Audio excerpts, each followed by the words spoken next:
1950 хэсгийн ахлагч маань өөрөө улсын төсөвт 30 орчим тэрбум төгрөгийн дарамтыг нэг жилд үзүүлдэг байсан юм аа. Энэхүү системийн гажуудлыг засах арга бол хорог хэсэгт хувааж хэсгийг ахлагчтай болгосон хуулийн өөрчилж үндсэн хуулийн хүрээнд нь үндсэн хуульд хорооноос доош шатлал гэж байхгүй. Бодит байдал дээр хорооны дор хэсэг гэдэг бий болчиход байна. Энэ бол зөрчил.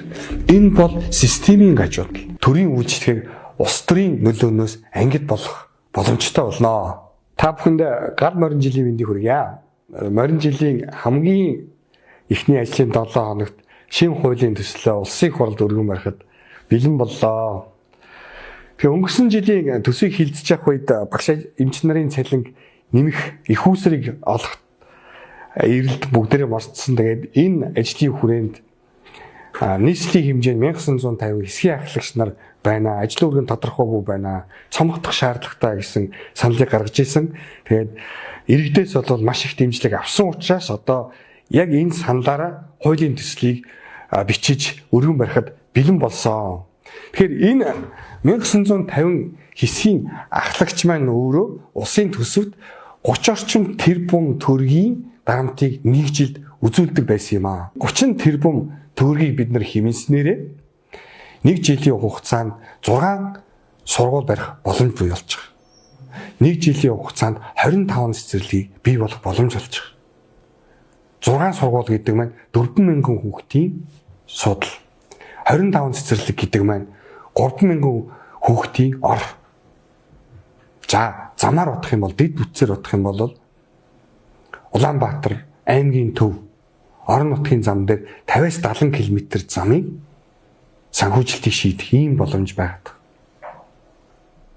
За зөвхөн төсвөөс гэлтгүүгээр мөн нийгэмдээ маш их үр нөлөөг бий болох боломж гарч ирж байгаа. Нэгдүгээр төрийн үйлчлэгийг төр өөрөө жинхэнэ албан хаагчаараа дамжуулан хүрэх боломж. Хоёрдугаарт нь төрийн үйлчлэгийг улс төрийн нөлөөллөөс нь ангид болгоно.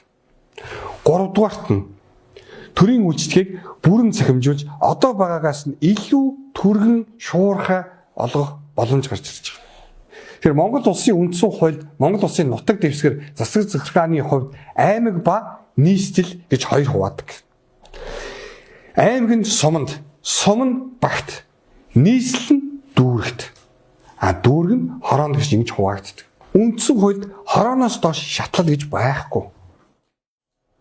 Бодит байдал дээр хорооны дор хэсэг гэдэг бий болчиход байна. Энэ бол зөрчил. Энэ бол системийн гажуудал. Энэхүү системийн гажуудлыг засах арга бол хорог хэсэгт хувааж хэсгийг ахлагчтай болгосон хуулийн өөрчилж үндсэн хуулийн хүрээнд нь ажиллах амьдрах боломжийг нь олох юм. Иймд Монгол улсын засаг захиргаа нутаг дэвсгэрийг нэгж түүний удирдлагын тухай хууль өөрчлөлт оруулах тухай хуулийн төслийг улсын их хурлд өргөн барьж байна. За үүнтэй холбоотойгоор парламентын хэмээн дээр иргэдийн саналыг авахар байршуулсан байгаа. Тэгэхээр хэрвээ та бүхэн энэ чухал гэж бодож байгаа бол хэрвээ та бүхэн үзэл бодлоо илэрхийлэх ёстой гэж бодож байгаа бол хэрвээ та бүхэн төсвийг хэмнэх ёстой гэж бодож байгаа бол энэ платформ дээр байгаа хуулийн төсөл саналаа өгөөрэй. Төрийн үйлчлэгийг улс төрийн нөлөөнөөс ангид болох боломжтой болно.